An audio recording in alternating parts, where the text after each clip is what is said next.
tonton Ayib tey lii la ñu tontu tey tonton Ayib ñun daal dañoo yàkkamte suñu fichier bi dañoo yàkkamte trop fekkee am na lu si luxus nga wax ñu ko yaa ngi dégg nga xam nga ne ñun Patriote amuñu patienté ñun am suñu fichier rek fu mu toll nii loolu rek gisutuñ dara lu dul tonton te tonton nag ma xamal leen nag jamono jii nii à part Ousmane Sonko même candidat même ñu déposé élection yi sax gënu laa siw Amadou Wuri sax gënu laa siw wallaay la si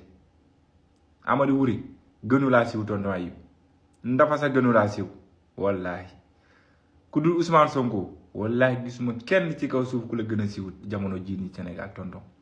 foo tourné rek tonton Ayib foo tourné rek tonton Ayib dafe foo tourné rek tonton Ayib yow tamit nag yàlla may na la loo xamante ne tonton yow yaay premier mandataire boo xam